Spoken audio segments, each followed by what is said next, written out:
మొన్న కల్కి ప్రభాస్ గారే దాదాపు 1100 కోట్లు వసూలు చేసిందని ఆయన గర్వంగా చెప్పారు కదా. పోస్టర్ మీద వేస్తున్నారు అది ఈయన ఏమన్నా పెద్ద మాకు పోస్టే చేశాడా ఇంత కంపేర్ ఫ్యాన్సీ రిటర్న్ వేయలేదు కదా. ఈయన ఏమన్నా పెద్ద మాకు పోస్టే చేశాడా ఇంత కంపేర్ ఫ్యాన్సీ రిటర్న్ వేయలేదు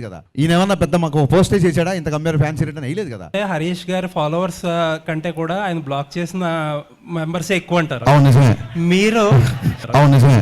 మీరు సుమ గారు ఒకసారి స్నాక్స్ గురించి ఒక కామెంట్ చేసినప్పుడు మీరు ఆడతారు కాక క్వశ్చన్ వినండి.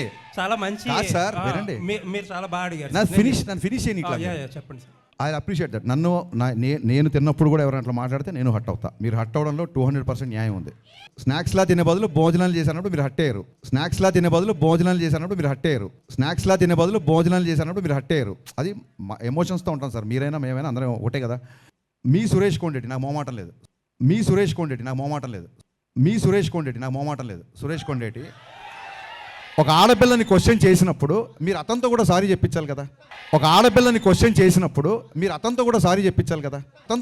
చెప్పించాలి కదా.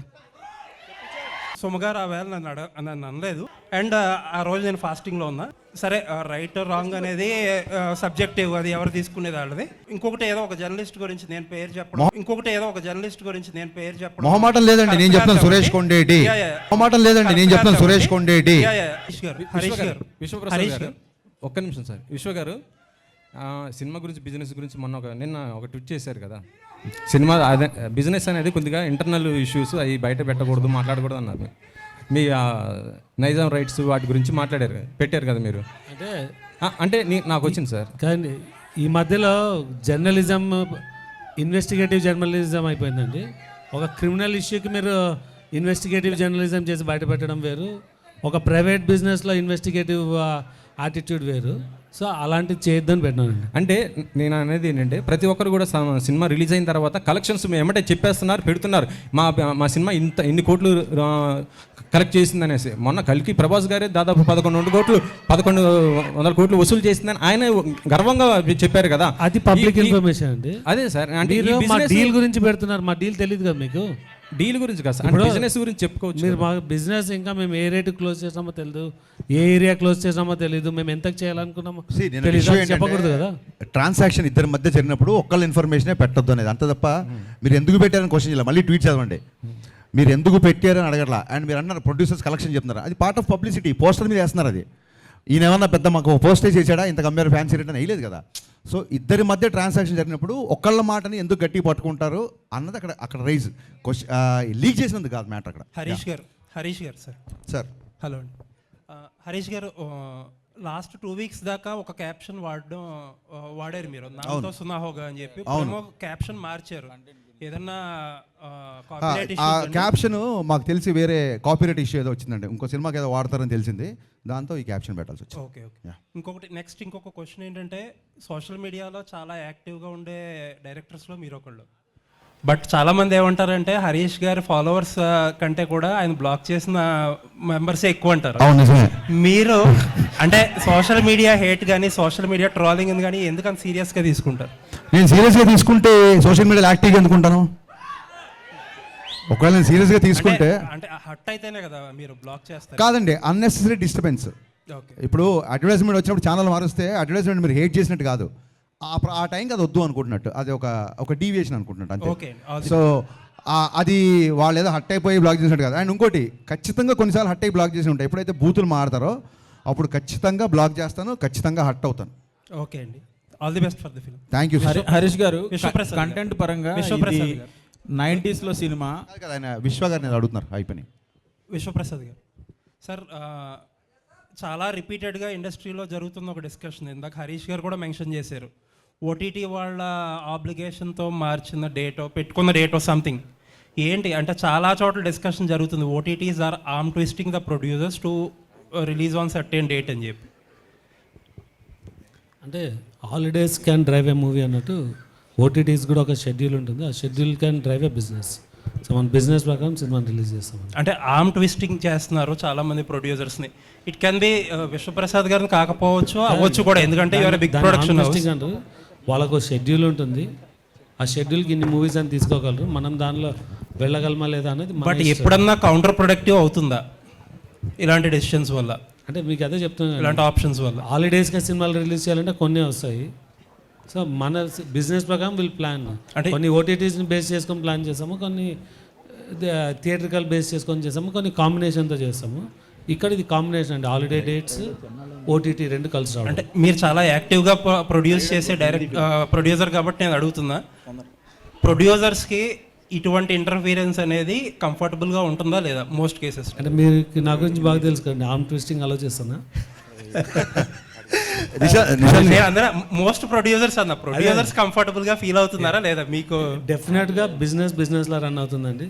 ఎవరు ఆర్మ్ ట్విస్ట్ చేసినా బిజినెస్ వర్క్ అవుతుంది. అది two way win win situation ఉండాలి ఆల్వేస్. లుకింగ్ ఫార్వర్డ్ అండి ఫర్ ద ఫిల్మ్. నిశాంత్ గారు, నాకు ఇందాక మీరు హట్ అవుతున్నారు అంటే నాకు సడన్గా మీరు ఆ క్వశ్చన్తో గుర్తొచ్చింది. ఇది మిమ్మల్ని క్వశ్చన్ చేయడం కాదు, లేదా మిమ్మల్ని నిలదీయడం కాదు, but I want always ask this. Yes sir. ఏమైందంటే సుమ గారు ఒకసారి స్నాక్స్ గురించి ఒక కామెంట్ చేసినప్పుడు మీరు ఆవిడ కాదు క్వశ్చన్ వినండి. చాలా మంచి కాదు సార్, వినండి. మీరు చాలా బాగా అడిగారు. నన్ను ఫినిష్ చేయని చెప్పండి సార్. సో డెఫినెట్గా, ఎందుకంటే మీరు అడగడం తప్ప మీరు క్వశ్చన్ వెళ్ళే వాళ్ళు మీకు ఎక్స్పీరియన్స్ ఉండదు కాబట్టి మీరు మధ్యలో కట్ చేస్తున్నారు. Yeah. ఒకసారి పూర్తిగా వినండి. Okay sir. సుమ గారు స్నాక్స్ గురించి ఏదో కామెంట్ చేసినప్పుడు మీరు హట్ అయ్యారు. అవును sir. So I appreciate that. నేను తిన్నప్పుడు కూడా ఎవరైనా అట్లా మాట్లాడితే నేను హట్ అవుతా. మీరు హట్ అవడంలో 200% న్యాయం ఉంది. నేను Yes, sir. నేను అనేది వేరే వినండి సార్, but మళ్ళీ మీరు వినట్లేదు మీరు సార్, finish చేశాక మీరు వినట్లేదు సార్. సో ఏంటంటే ఒక చిన్న ఫుడ్ విషయంలో మీరు దీన్ని ఇలా స్నాక్స్లా తినే బదులు భోజనాలు చేసినప్పుడు మీరు హట్ అయ్యారు. అది ఎమోషన్స్తో ఉంటాం సార్, మీరైనా మేమైనా అందరం ఒకటే కదా. అలాంటిది ట్విట్టర్లో కొన్ని కామెంట్స్ ఎలా ఉంటాయంటే పేరెంట్స్ని ట్యాగ్ చేస్తూ లేదా ఇంకోటి బూతులతో ఉంటుంది. సో హర్ట్ అవడం అనేది సహజం, అది మీకు అర్థమైంది అనుకుంటా. Yeah. నెక్స్ట్ థింగ్, ఆ తర్వాత మీరు ఏం చేశారంటే ఆవిడతో మీరు, ఎందుకంటే నాకు ఓన్లీ మీ వీడియోనే చూశాను, మిగతా జర్నలిస్ట్ ఎవరు రియాక్ట్ అయ్యారు లేదా వాళ్ళందరి తరఫున మీరు రియాక్ట్ అయ్యి ఉంటారు. 100% కరెక్ట్. ఆవిడతో సారీ ఏదో చెప్పించారు, ఇట్స్ ఓకే. అది ఆవిడ అలా డే టు డే ఈవెంట్స్ చేస్తుంటారు, రోజుకు 2-3 ఈవెంట్లు కూడా చేస్తుంటారు. పాపం ఆవిడ ఎక్కడో ఆడియన్స్ ఎంటర్టైన్ చేద్దాం అన్న దాంట్లో ఒక మాట దొర్లి ఉంటారు, నేను కాదనట్లేదు. ఒక ఆడపిల్లతో సారీ చెప్పించారు, యాక్సెప్టెడ్. కానీ మీ సురేష్ కొండేటి, నాకు మొహమాటం లేదు, సురేష్ కొండేటి ఒక ఆడపిల్లని క్వశ్చన్ చేసినప్పుడు మీరు అతనితో కూడా సారీ చెప్పించాలి కదా. జస్ట్ చెప్పించాం. అకౌంటబిలిటీ లేదు. చెప్పించాం. నిశాంత్ గారు అకౌంటబిలిటీ లేదండి. అకౌంటబిలిటీ Official మీకు గా కానీ చెప్పించాను. మీకు కానీ లేదండి. ఇంకోళ్ళకి కానీ ఎవరికి అకౌంటబిలిటీ లేదు. ఒక ఆడపిల్లని అన్నప్పుడు ఒక ఆడపిల్ల అన్నప్పుడు సారీ చెప్పించారు, నో డౌట్. ఒక ఆడపిల్లని అన్నప్పుడు కూడా సారీ చెప్పించాలి కదా సురేష్ కొండేటితో మీరు. అవునండి, నేను చెప్తాను. ఒకటి 2 things. ఐఎమ్ డన్ అండి, నేను మధ్యలో కట్ చేయను, మీరు చెప్పండి. నేను 2 things అని చెప్పేది. ఫస్ట్ ఆఫ్ ఆల్ సుమగారు ఆ వేళ నన్ను అనలేదు, ఎందుకంటే I came very late to the event and ఆ రోజు నేను ఫాస్టింగ్లో ఉన్నా. But that secondary. బట్ నేనేంటంటే ఒక 150 మెంబర్స్ ఆఫ్ మీడియా పర్సన్స్ని వాళ్ళ తరపున మాట్లాడా. సరే, రైట్ రాంగ్ అనేది సబ్జెక్టివ్, అది ఎవరు తీసుకునేది వాళ్ళది. అండ్ ఇంకొకటి, సుమగారిని సారీ ఈ రోజు కూడా సుమగారు అని అంటాను, ఆ రోజు అదే అన్నాను. అవునండి. ఆవిడ మీద ఎప్పుడూ రెస్పెక్ట్ ఉంటుంది. అండ్ ఆ ఇన్సిడెంట్ తర్వాత ఆవిడతో మాట్లాడడానికి ఆ టాపిక్ గురించి ఎప్పుడూ ట్రై చేయాల. నాకు తెలిసి అయితే ఎవరో మరి ఆవిడ చేత సారీ ఎవరు చెప్పి అది కరెక్ట్ అంటున్నా నేను. ఇంకొకటి ఏంటంటే, మీరు ఇంకొకటి ఏదో ఒక జర్నలిస్ట్ గురించి నేను పేరు చెప్పడం మొహమాటం లేదండి, నేను చెప్తాను. సురేష్ కొండేటి చెప్తున్నారు, మీకు తెలుసో లేదో నాకు, నేను ఆయనకి చెప్పే, ఆయన సీనియర్ కాబట్టి నేను చెప్పకూడదు కానీ, బట్ ఐ థింక్ సో ఇప్పుడు ఆల్రెడీ అసోసియేషన్స్ ఉన్నాయి, దానికి తగ్గట్టు కొన్ని స్టెప్స్ అయితే తీసుకున్నారు కూడా. Thank you for your patience అండి. Thank you so much. Apart ఈ కాంట్రవర్షియల్స్ పక్కన పెడితే కంటెంట్ పరంగా ఇది రియల్ ఇన్సిడెంట్, ఎక్కడో నార్త్లో జరిగింది, ఛానల్ అయింది. ఇప్పుడు మీరు ప్రజెంట్ సినిమా తీస్తున్నారు కాబట్టి ఇక్కడ ఈ పర్టికులర్ మన స్టేట్స్ సంబంధించి ఎవరినన్నా రిజంబ్లెన్స్ ఉందా? ప్లస్ కొత్తగా అడ్వాన్స్డ్ ఇన్కమ్ ట్యాక్స్ రైట్స్ సంబంధించి చాలా టెక్నాలజీ మారిపోయింది, చాలా కొత్తగా కూడా జరుగుతుంది, కరప్షన్స్ కానీ బ్లాక్ మనీ గురించి కానీ. ఇందులో ఏం కొత్తగా ఉండబోతుంది? ఇందులో బేసిక్గా అంటే చాలా సినిమాల్లో ఒక సిన్సియర్ కాప్ని చూపిస్తాం, లేకపోతే ఒక సిన్సియర్ కలెక్టర్ ఆఫీసర్ని చూపిస్తాం కదా. దీంట్లో ఫస్ట్ టైము ఒక సిన్సియర్ ఐటీ ఆఫీసర్ అనేది కంటెంట్ నాకు బాగా నచ్చింది. చాలా సిన్సియర్గా ఉంటాడు. అంటే ఆ రోజుల్లో 80s జరిగింది రిలయన్స్ అంటే, ఆ రోజుల్లో తనకి చాలా డబ్బు ఆఫర్ చేసినా సరే తను రిజెక్ట్ చేసి సిన్సియర్గా తను బ్లాక్ మనీని బయటికి తీసుకొచ్చే ఒక ఆ ప్రాసెస్ బాగా నచ్చింది. సో కరెంటుగా ఇప్పుడు జరిగే పద్ధతులు కానీ ఇప్పుడు జరిగే ఐటీ రేట్స్ దీనికి కానీ సంబంధం లేదండి. కరెక్ట్గా ఆ టైంలో జరిగితే ఎలా ఉంటుందో అలాగే చేశాను. ఎందుకంటే ఇప్పుడు మొబైల్ ఫోన్స్ వచ్చి చాలా రూల్స్ మారిపోయినాయి, కమ్యూనికేషన్ మారిపోయింది, ఇప్పుడు ఈవెన్ మ్యానిపులేషన్ కూడా మారిపోయింది. సో కరెంట్ దానికి దీనికి ఏం సంబంధం లేదండి. మాకు ఉన్న కాంట్రవర్సీలు చాలు, మేము కొత్త కాంట్రవర్సీలు పెట్టుకోదలుచుకోలేదు. హరీష్ గారు ఇక్కడ లక్ష్మీనారాయణ, హరీష్ గారు ఇటు హరీష్ అన్న, ఒకటి ఇన్కమ్ ట్యాక్స్కి సంబంధించి ఒరిజినల్గా ఇన్కమ్ ట్యాక్స్ డిపార్ట్మెంట్లో జరిగే ఇష్యూస్ ఏమైనా చూపిస్తున్నారా? ఒక ప్రశ్న. రెండో ప్రశ్న, సురేష్ కొండరెడ్డి గురించి మాట్లాడారు కాబట్టి ఒకటి అడుగుతాం. అడగండి సార్. ఫిలిం క్రిటిక్స్ అసోసియేషన్కి మీరు ఒక లెటర్ ఇవ్వండి ఓకే, యాజ్ అ డైరెక్టర్గా. దాన్ని ఫిలిం క్రిటిక్స్ అసోసియేషన్ వాళ్ళు ఏమైనా యాక్షన్ తీసుకుంటారేమో చూద్దాం. ఓకే. ఇంకోటి, ఇంతమంది డైరెక్టర్లు ఉండగా ఇండస్ట్రీలో హరీష్ శంకర్ అనే వ్యక్తి ఎందుకు కాంట్రవర్సీ అవుతున్నాడు? ఒకటే సార్, ఇంతమంది డైరెక్టర్లు ఉండగా హరీష్ శంకరే కాంట్రవర్సీ అవుతున్నాడు అనేది మీ ఒపీనియను. నేను దాన్ని 100% ఏకీపించను. సెకండ్ థింగ్ ఏంటంటే అందరు డైరెక్టర్లు ఒకేలా ఉంటారు సార్. ఒక్కొక్క సినిమా తీద్దామని వచ్చాం కదా, ఒక్కొక్కళ్ళ నేచర్ ఒకలా ఉంటుంది. కాంట్రవర్సీ అనే కంటే కూడా నేను ఏదో ఇప్పుడు నా డైలాగ్కి సినిమాలో చప్పట్లు కొడతారు. సో మీ దగ్గర చప్పట్లు కొట్టించుకోవడానికో లేకుంటే మీ మీద కౌంటర్ వేస్తే ఏదో అంటారని కాదు. నేను ఇప్పుడు సురేష్ కొండరెడ్డి గారితో ప్రవర్తించినట్టు మీతో ఎప్పుడు ప్రవర్తించి ఉండను నాకు తెలిసి. అలాగే ఇంకోళ్ళతో ఎప్పుడు ప్రవర్తించి ఉండను. అండ్ కమింగ్ టు ఎక్కడైతే నిజాయితీ ఉంటుందో అక్కడ వాల్యూమ్ ఎక్కువ ఉంటుందండి, ఆ గొంతుకు వాల్యూమ్ ఎక్కువ ఉంటుంది. సో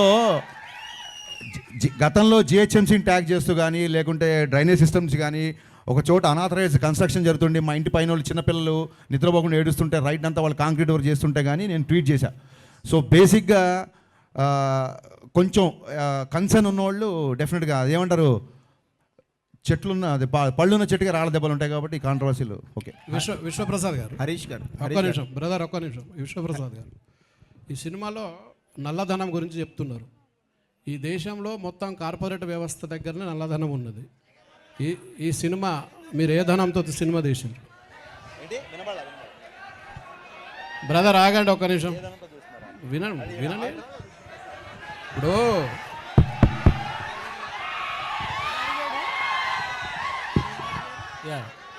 నేను ఒక పవన్ కళ్యాణ్ ఫాలోవర్ అండి, నాకు అదే ధైర్యం.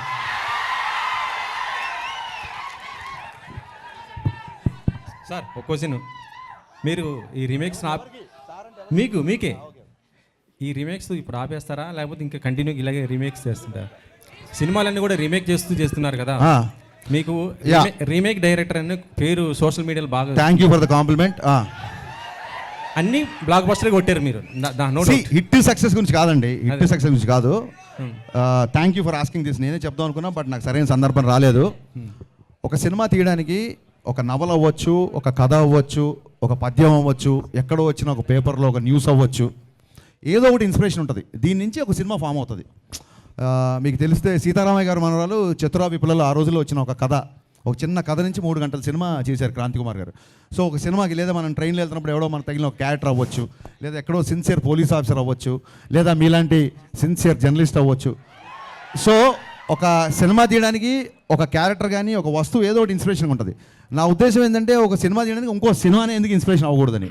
అండ్ కమింగ్ టు రీమేక్ అంటారా, నిజంగా నా సినిమాలు దబంగ్ చూసి గబ్బర్ సింగ్ చూసిన వాళ్ళు, జిగర్ తండా చూసిన వాళ్ళు ఇతను రీమేక్ అని అన్నాడు అనుకోండి, వాళ్ళ సినిమా పరిజ్ఞానం బట్టి నేను జాలి పడతాను తప్ప నేను దాన్ని పెద్ద సీరియస్గా తీసుకోను. హరిశంకర్ గారు సినిమాలో సత్య ఉన్నాడు, కమీడియన్ సత్య. అవునండి. అంటే తను one of the best comedian. అవునండి. బట్ ఎప్పుడు ఎక్కడ బ్రేక్ వచ్చింది లేదు, సరిగ్గా పోర్ట్రేట్ చేసింది కూడా లేదు డైరెక్టర్స్. సో మీరు మీ సినిమాలో కరెక్ట్గా పోర్ట్రేట్ చేసే అవకాశం ఎలాంటి స్కోప్ ఎక్కువ ఉంది సత్య సార్? ఆయనకి బ్రేక్ వచ్చిన సంగతి తెలియదు. బ్రేక్ నాకు వచ్చింది అంటే అతనికి వచ్చిందని నేను నమ్ముతున్నాను. అతని డేట్ల కోసం నేను చాలా ఇబ్బంది పడాల్సి వచ్చింది. సో డెఫినెట్గా ఆయనకు పెద్ద బ్రేక్ వచ్చినట్టే, ఆల్రెడీ ఆయన చాలా బిజీగా ఉన్నాడు. ఈ సినిమాలో ఫస్ట్ హాఫ్లో Satya is one of the highlights అని మాత్రం చాలా కాన్ఫిడెంట్గా చెప్పగలుగుతాను. చాలా మంచి క్యారెక్టర్ చేశాడు. I'm a huge fan of Satya. Harish Shankar garu ఇక్కడ నన్ను సురేష్ గారు అని అంటారు. నాకు తెలుసండి. 2 ప్రశ్నలు. మీరు సోషల్ మీడియాలో అంటే మా మీడియాలో ఉన్న వార్త ఏంటంటే ఎవరికైనా ప్రాముఖ్యం రావాలంటే హరీష్ శంకర్కి ట్యాగ్ చేస్తే చాలు సోషల్ మీడియాలో, ఆయన పనికిరాని వాళ్ళని కూడా ప్రాముఖ్యం వచ్చేటట్టు చేస్తాడు అనేది ఒకటి. రెండో ప్రశ్న, వేదికల మీద చాలా ధైర్యంగా మాట్లాడే హరీష్ శంకరు నెగిటివ్ ఏదో రాసేస్తాడని ఒక పుకార్లు రాసే వెబ్సైట్ వ్యక్తికి ఇంటర్వ్యూ నేను ముందుగా ఇస్తాను అని చెప్పి భయపడి ఇచ్చారు ఆ మీడియా వ్యక్తికి అని. అంటే మిగతా మీడియా వాళ్ళందరూ అవసరం లేదనా మీకు? సో మిగతా మీడియా వాళ్ళు అవసరం లేదు అన్న ఆలోచన మీకు దేనికి వచ్చింది?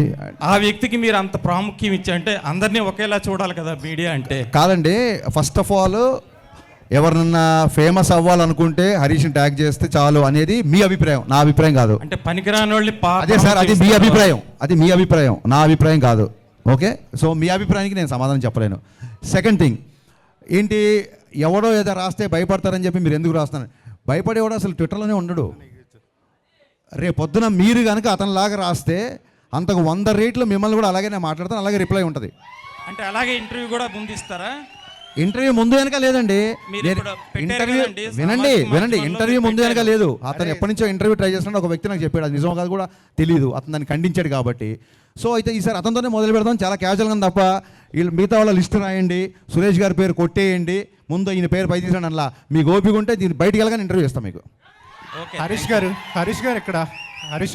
ఎక్కడ హరీష్ అన్న, హాయ్, ఐఎమ్ ఫణికుమార్ సార్. యాక్చువల్గా మొన్న ట్విట్టర్లో ఒక ట్వీట్, మీరు మోడర్న్ రాఘవేంద్ర రావు అని చెప్పి సితార్ సాంగ్ రిలీజ్ అయిన మీ గ్లామర్ సాంగ్స్ ఇన్స్పిరేషన్ ఆయననా ఎక్కువ? మీరు మోడర్న్ రాఘవేంద్ర రావు గారు అని మిమ్మల్ని ఏనండి పొగుడుతున్నాడు, ఒక నిమిషం మిమ్మల్ని మోడర్న్ రాఘవేంద్ర రావు గారు అని చెప్పేసి ఒక నాకు వినిపించిందండి. మీరు 2-3 సార్లు అంటే బాగుంటుందని ఊరికి అన్నాను.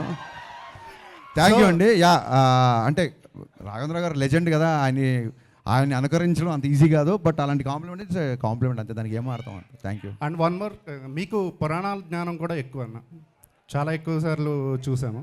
అయితే మీ నుండి కూడా కల్కి లాంటి సినిమా ఒకటి ఎక్స్పెక్ట్ చేయొచ్చా? కల్కి అని కాదండి, అంటే నాకు కల్కి is a wonder, visual wonder to me. నేను కల్కి లాంటి సినిమాని ఎప్పుడు ఆలోచించలేదు. బట్ ఏదైతే ఇతిహాస సారాంశం ఉందో, ఏదైతే పురాణ సారాంశం ఉందో, అంటే ఒక ధర్మరాజుని చూసి కానీ, ఒక కర్ణుడిని చూసి కానీ, ఒక అర్జునుడి కానీ, ఒక ద్రోణాచార్యుని కానీ, ఒక పరశురాముడి కానీ, ఈ క్వాలిటీస్ ఉండే హీరోయిజం అంటూ డెఫినెట్గా చూపిద్దాం అన్నది నాకు. జీవి గారు, మీరు గబ్బర్ సింగ్ తీసుకున్నా కూడా, దెన్ గద్దలకొండ గణేష్ తీసుకున్నా కూడా, సార్ గద్దలకొండ గణేష్, అవును, ఈ 2 films they are not remakes, they are adaptations. Thank you sir, thank you so much. తీసుకొని యూ కంప్లీట్లీ చేంజ్డ్ ఎవ్రీథింగ్. నేను ఈ ఫిల్మ్ ఒరిజినల్ రైడ్ కూడా థియేటర్లో చూశాను. ఇట్ ఈస్ లైక్ ఫస్ట్ నుంచి లాస్ట్ వరకు it's a serious content driven action film. దీన్ని మీరు చాలా మోడిఫైస్ చేశారు. And it more than that I can see a lot of nostalgia. For example Hum Aapke అకౌంట్లో సాంగ్ తెలుగు వర్షన్ పెట్టేసేసి, so romantic, there is no romance in that film. So I think lot of people are thinking that it's a remake. Probably it should be told as an adaptation. Only basic point తీసుకొని మొత్తం రీరేట్ చేసినట్టు. That is how it is, right? Thank you so much for understanding so deeply GV garu. Adaptation అనే పదం నాకు నచ్చింది. నేను ఎత్తుకుంటున్నాను ఏ పదం చెప్పాలి వీళ్ళు కానీ. డెఫినెట్గా నేను గోస్ట్గా ఒక 30-40 సినిమాలు రైటర్గా వచ్చానండి. సో రైటింగ్ అనేది నాకు పెద్ద, అంటే నాకు చాలా ఇష్టమైన పని. సో సొంతంగా రాసుకోవడం అది ఇంకో రైటర్ని గుర్తించినప్పుడే కదా మనలో రైటర్ ఏంటో తెలుస్తుంది. సో నాకు ఒక కథ విపరీతంగా నచ్చింది అనుకోండి, సంవత్సరానికి అన్ని లాంగ్వేజ్లు కలిపి మోర్ దెన్ 100 ఫిల్మ్స్ వస్తాయి. ఎప్పుడో వచ్చిన ఒక 7 ఏళ్ల క్రితం వచ్చిన ఒక సినిమా నాకు నచ్చింది అంటే there is something I want to tell the story. At the same time మీకు చాలామంది తెలియదేమో, సొంతంగా ఒక కుర్రోడు, ఇందాక ఒక ఇంటర్వ్యూ చెప్పాను, సొంతంగా ఒక కుర్రోడు ఎగ్జామ్ రాస్తున్నాడు అనుకోండి, ఫాదరు నీకు ఎన్ని మార్కులు వచ్చినా పర్లేదు నువ్వు రాయి అంటే అతని మైండ్ సెట్ ప్రెషర్ ఉండదు. అది ఒరిజినల్ సినిమా తీసేవాడు పరిస్థితి. ఆల్రెడీ ఒక లాంగ్వేజ్లో హిట్ అయితేనే మనం రీమేక్ చేస్తాం, లేకపోతే చెయ్యం డెఫినెట్గా. సో ఈ రీమేక్ చేసినప్పుడు ఎలా ఉంటుందంటే, చూసావా పక్కింటోడికి ఆల్రెడీ 95, 99 వచ్చేసినాయి, మరి నువ్వేం రాస్తావు చూడు అన్నప్పుడు ప్రెషర్ ఎక్కువ ఉంటుంది. సో నా దృష్టిలో రీమేక్ చేయడమే చాలా కష్టం అండి. సో అందుకు నేను నాకు కంఫర్టబుల్గా మార్చుకుంటుంటాను. రైట్. అనదర్ థింగ్, భాగ్యశ్రీ చెప్పండి సార్. ఇంకోటి, బాలీవుడ్లో మనకి రైడ్ ఫిల్మ్ కానీ, రీసెంట్గా వచ్చిన కిల్ కానీ, మొదటి నుంచి లాస్ట్ వరకు they just stuck with the content. కానీ మన తెలుగులో అటువంటి ఫిల్మ్స్ ఎక్కువ రావట్లేదు. అంటే ఇట్స్ వైస్ వర్స్ ఆల్సో, జనాలు కూడా అంత ఎంకరేజ్ చేయరు. సో ఆ సిచ్యుయేషన్ ఎప్పుడు మారిద్ది అనుకుంటున్నారు? Where extremely content driven films. Sir I think there are lot of platforms for extremely content drivens అండి. అంటే నా ఉద్దేశం అంటే I'm some of all I have met అని ఒక ప్రావర్బ్ ఉంది ఇంగ్లీష్లో. చిన్నప్పటి నుంచి నేను చదివిన పుస్తకాలు, నేను చూసిన సినిమాలు, నాకు నచ్చిన ఎంటర్టైన్మెంట్, నేను ఇదే తీద్దాం అనుకుంటాను తప్ప ఇప్పుడు కొత్తగా అక్కడ ఏదో ఒక కంటెంట్ బేస్డ్, ఇప్పుడు ఒక మంజుమల్ బాయ్స్ అనే ఒక ఎక్స్ట్రాడినరీ ఫిల్మ్ వచ్చింది. మంజుమల్ బాయ్స్ సినిమాని ఎప్పుడు తీయలేనండి, ఓపెన్గా చెప్తున్నాను మీకు. అది అతని డైరెక్టర్ ఫార్టీ, అది అతని స్ట్రెంత్. నా సినిమాలో లోపలికి వచ్చిన తర్వాత జనాలు బయట ప్రపంచాన్ని మర్చిపోవాలి అనుకుంటాం తప్ప బయట ప్రపంచంలో ఉన్న వాస్తవికకి అద్దం పడుతూ సహజత్వానికి దగ్గరగా ఇలాంటివి నేను నమ్మనండి. Bhagyasri, here, first row. Hi, myself Hemamali here. So good to see you. Welcome to Tollywood industry అని చెప్తాను. So what do you like in South film industry and particularly Telugu cinemas అంటే ఏం చెప్తారు? I love the people here. I think they're so welcoming. I don't feel like I'm in a different city. I feel at home here. I think I love the simpleness. Everyone's so humble and respectful more than anything. So I think that makes me feel at home. So and how is working with Harish Garu and your first movie actually working with Harish Garu? He's my first director. So he'll always hold a special place in my life because obviously going forward I will meet a lot of directors with beautiful scripts, but there's always that one special director who puts faith in you and gives you that chance and introduces you to this world, and I think I'm beyond grateful to him for that. And there is one news that I don't know whether it is true or not. So you got a chance of Eagle movie before People Media Factory లోనే eagle movie chance మీకు వస్తే రవితేజ గారితో చేసేది, you rejected అని చెప్పి ఒక news circulate అయింది. Sorry, Is I it don't know true? about that news. Okay. Thank you. నాకు ఇందాక ఒక మెసేజ్ వచ్చిందండి, పేరు చెప్పలేదు, ఒక మెసేజ్ అయితే వచ్చింది. కొత్త డైరెక్టర్లు ఇంట్రడ్యూస్ చేస్తున్నట్టే కొత్త జర్నలిస్టులను చాలామంది ఉన్నాము, మాకు కొంచెం క్వశ్చన్స్ అడిగే ఛాన్స్ రావట్లేదు అని ఒక మెసేజ్ వచ్చింది. ఎవరన్నా న్యూ జర్నలిస్టులు ఉంటే ఇప్పటివరకు క్వశ్చన్ అడిగిన వాళ్ళు ఎవరైనా అడిగితే I love to answer. Harish గారు ఇక్కడ హరీష్ గారు యా, Hi sir. ఒక్క 2 క్వశ్చన్లు ఫస్ట్ టైం వాళ్ళకి ఇవ్వండి దయచేసి. నా మెసేజ్ వచ్చింది, ఎవరు చేశారో తెలియదు మరి. యా, ఆయనంక గారు బాలీవుడ్లో చాలా పెద్ద డిఓపి, టాలీవుడ్లో మీతోనే డీజే నుంచి కంటిన్యూస్గా వర్క్ చేస్తున్నారు. He didn't work with any one else so far. ఎప్పుడో రాజీవ్ మెనన్తో పనిచేశారు సౌత్లో, ఇప్పుడు he's working with you. So what is your dynamic like with? ఇద్దరు ఆన్సర్ చేయండి. It's very simple. I'm also shooting in Bombay. So I just make sure, see, we have my bond with him is not just that of a director cameraman. I think we are more like brothers. So any day he will always get the priority. So he always tells me, okay, listen, I'm from September, November, we are going to do something. I make sure I'm definitely at that time not doing a Hindi film. He always changes dates for me. Like for example, I'm doing a Varun Dhawan film right now. We are going to release the film. We still have 5 days of work left. Look at him, instead of taking release pressure, he shifted 5 days of shooting for me. So when he can do like this, you definitely know that I will do something. No, there is something unspoken, amazing relationship we have. మళ్ళీ unspoken అంటే మళ్ళీ గబుకని అనుకోరు, దండం పెడతారు బాబు, ఇద్దరు అన్నదమ్ములు అంటారు. హరీష్ గారు one more question. Yeah, so ఇప్పుడు రీమేక్ ఫెటిక్ గురించి ఆల్రెడీ ఒక డిస్కషన్ నడుస్తుంది, కానీ దీంతో పాటు ఐ ఫీల్ లైక్ ప్రతి నెల లేకపోతే ప్రతి 2 నెలలకు ఒక పీరియడ్ ఫిల్మ్ వస్తుంది. 10 సంవత్సరాల క్రితం అది పరిస్థితి కాదు, ఎప్పుడో ఒకసారి ఒక పీరియడ్ ఫిల్మ్ వచ్చింది. ఐ థింక్ బడ్జెట్స్ అన్నీ అఫోర్డబుల్ అయిపోయినాయి కాబట్టి పీరియడ్ ఫిల్మ్స్ ఎక్కువ వస్తున్నాయి ఇప్పుడు. సో కానీ but wasn't that a concern for you? ఎందుకంటే మీరు స్టార్టింగ్లో అన్నారు 80sలో సెట్ అయ్యి ఉంది, ఆ నొస్టాలజియా ఫ్యాక్టర్ ఉందని. కానీ ప్రతి ఫిల్మ్ నొస్టాలజియా ఫ్యాక్టర్ వాడుతుంటే అది మీకు కన్సర్న్గా లేదా? అది యూఎస్పీ ఉండదని? అంటే ఎవరి మీద వాళ్ళ కాన్ఫిడెన్స్ ఉంటుంది కదండి, ఎవరి మీద వాళ్ళ కాన్ఫిడెన్స్ ఉంటుంది కదా డెఫినెట్గా. సో ఆ కాన్ఫిడెన్స్తోనే ముందుకెళ్తాం. హరీష్ గారు this is Shravan from Telugu కల్. ఇప్పుడు ఇది సబ్జెక్ట్ వచ్చి యూనివర్సల్ సబ్జెక్ట్, ఐడి రైట్స్ అనేది. ఆల్రెడీ హిందీలో రైట్ అనేది ఆల్రెడీ తీసుకొని మీరు కాన్సెప్ట్ ఇక్కడ ఇంప్లిమెంట్ చేస్తున్నారు. మీరు సౌత్ ఇండియాలో వేరే లాంగ్వేజెస్లో ఎందుకు రిలీజ్ చేయట్లేదు? అంటే ఓటీటీలో ఏమైనా తెలుగులో రిలీజ్ చేయడానికి టైం సరిపోవట్లేదు బాబు, ఇంకా మళ్ళీ సౌత్ ఇండియాలో వేరే లాంగ్వేజ్ అంటే కష్టం. రవితేజ గారు ప్రీవియస్ మూవీస్ చూసుకుంటే టైగర్ నాగేశ్వరరావు కానీ ఈగల్ కానీ వేరే లాంగ్వేజ్లో రిలీజ్ చేశారు. సో ఇది ఎందుకు రిలీజ్ ప్లాన్? అదే చెప్పే మీకు ఆన్సర్ అట్లా. ఈ రిలీజ్ డేట్ ఇలా వస్తుందో మాకు కూడా తెలియదు, తెలుగుకే చాలా టైట్గా రిలీజ్ కష్టపడాల్సి వస్తుంది. మిగతా లాంగ్వేజ్ అంటే it's I think I don't have time. మీరు హ్యాపీగా ఫీల్ అయ్యే ఒక న్యూస్ చెప్తానండి. చెప్పండి సార్. నిన్న అర్బాజ్ ఖాన్ని ఇంటర్వ్యూ చేశాను నేను. చేసినప్పుడు దబాంగ్ విషయం ప్రస్తావన వచ్చింది. తను చెప్తూ గబ్బర్ సింగ్ సినిమాని మళ్ళీ మేము రీమేక్ చేయాలనిపించేలాగా Thank you చేశారు. అండి. Thank you అండి. సో మీరు ఎప్పుడైనా రీమేక్ చేయాలనుకుంటే ఆ సినిమా ఎలాంటి ఛాలెంజెస్ ఫేస్ చేసి మీరు మీకు ఒక ఛాలెంజ్ని వేసుకుంటారు? ఏంటి గబ్బర్ సింగ్ మళ్ళీ రీమేక్ చేయడమా? నాకు అర్థం కాల. ఎనీ రీమేక్ చేసేటప్పుడు అదే సార్ ఇప్పుడు వాళ్ళే అన్నారు మళ్ళీ చేస్తామని, స్టిల్ కొంతమంది రీమేక్ అంటారు. ఇంక దానికి నేను ఏం మాట్లాడతాను? ఇది ఏం లేదండి, నేను ఆలోచించేది ఏంటంటే అది ఆల్రెడీ ఇంకోళ్ళు చేశారా, ఒక పుస్తకంలో వచ్చిందా, ఇంకో చోట వచ్చిందా కాదు. నాకు అది నచ్చి నేను కనెక్ట్ అయ్యి దీనికి నేను న్యాయం చేయగలుగుతున్నప్పుడు నేను I jump in to it. Adding to that, producer Vishwaprasad sir. Hi sir, good evening, this is Madhav. First of all, from all of us, I would like to thank you, sir, for celebrating Janesina Chief landsliding victory.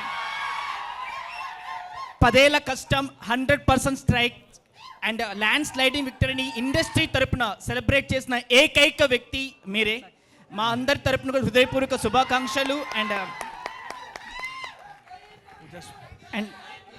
Harishankar గారు actually ఒక్క నిమిషం let him sir answer please. జై power star. Yes sir, please answer. అంటే నేను ఇండస్ట్రీతో coordinate చేసి ఒక event చేద్దామన్న ప్లానే ఉండేదండి. కాకపోతే విత్ ఇన్ ఎ వీక్ నేను అమెరికాకు పోవాల్సి వచ్చింది. అందుకే అంటే లార్జర్ స్కేల్లో కాకుండా జస్ట్ అంటే నాకు తెలిసిన సర్కిల్తో చేయగలిగినాను.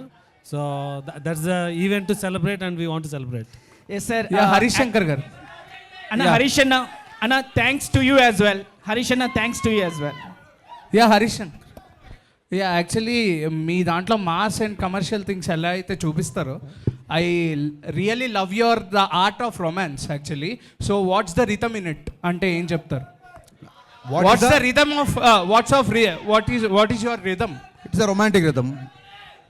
అంతేనా? I didn't get your question. I mean అంటే ఏమన్నా ఎక్స్ప్లెయిన్ చేస్తారా? మీ క్వశ్చన్ నాకు అర్థం కాలేదు సార్. మీ ఆర్ట్ ఆఫ్ రొమాన్స్ లో ఆ రిథమ్ ఏంటో ఎక్స్ప్లెయిన్ చేస్తారా మాకు అని? It's because of lot of literature I read అంతే. Yeah sir Harish garu sir ఒక్క సార్ ఉస్తాద్ భగత్ సింగ్ రిలీజ్ ఉంటుందా ఉండదా అనేది కూడా ఒకసారి ఫ్యాన్స్ అడుగుతున్నారు సార్. ఇంకోటి జనసేన పార్టీ విజయంలో కూడా మీరు డైలాగ్ ఒకటి వచ్చింది కదా సార్, గాజ్ అంటే సైజ్ కాదు. బట్ మీది కూడా ఒక పార్ట్ ఆఫ్ అంటే మీరు కూడా పార్టీకి కూడా అది ఒక పెద్ద ప్రమోషన్ కూడా అయింది. బట్ ఉస్తాద్ భగత్ సింగ్ రిలీజ్ ఉంటుందా ఉండదా అని ఫ్యాన్స్ అడుగుతున్నారు సార్. నేను ఫ్యాన్స్తో మాడతా. థ్యాంక్ యూ భాగ్యశ్రీ గారు. సరే భాగ్యశ్రీ కాబట్టి భాగ్యశ్రీ గారు సీనియర్ జర్నలిస్టులు అందరి క్వశ్చన్స్ అయిపోయినట్టేనా? సీనియర్ జర్నలిస్టులు అందరివి అడగండి ఫాస్ట్ అడగండి. భాగ్యశ్రీ గారు. Yes ma'am. ఒక్క నిమిషం ప్లీజ్ క్వశ్చన్ తీసుకుందాం. భాగ్యశ్రీ గారు. ఎస్. యా అడిగేసి అంజలి. యా సో భాగ్యశ్రీ గారు అడిగేసి చెప్పు. So I'm Anjali from Telugu TFPC. One question. Yes please. Yeah so స్పెషల్గా తెలుగు ఫిలిం ఇండస్ట్రీ మీకు అంటే లైక్ మీకు నచ్చిన విషయం ఏంటి? What is the special thing you like in Telugu cinema? Most about Telugu film industry? The audience, the fans. I love them. I love you all. ఇకపోతే నా personal request, పాత్రికేయ మిత్రులందరికీ నా పర్సనల్ రిక్వెస్ట్, 2000 ఇందాక ఒక మిత్రుడు చెప్పినట్టు 2019లో నా సినిమా రిలీజ్ అయింది. మళ్ళీ చాలా సంవత్సరాల తర్వాత సినిమా వస్తుంది. ఎక్కడో ఎవరో తప్పుగా మాట్లాడితే నేను ఏదో కౌంటర్ ఇచ్చా అని వాళ్ళ షూలో మీరు కాలు పెట్టి ఆలోచించకుండా దయచేసి ఈ సినిమాని బాగా ప్రమోట్ చేయాలని సవినయంగా మీ అందరిని నేను కోరుకుంటున్నా. Thank you so much. Thank you so much Harishankar garu, TG Vishwaprasad garu, Ayananka Bose garu, అందరికీ కూడా thank you so much for joining us today. Mass Maharaja fans అందరికీ వెరీ వెరీ స్పెషల్ థ్యాంక్స్. ఇక్కడికి వచ్చి టీజర్ లాంచ్ని ఇంత సక్సెస్ఫుల్ చేసినందుకు మీ ఎనర్జీతో thank you very much each and everybody. So August 15th కోసం రెడీ అయిపోదాము. ఇలాగే థియేటర్స్లో హౌస్ఫుల్స్తో మూవీని మిస్టర్ బచ్చన్ని ఎంజాయ్ చేద్దాం. Thank you everybody.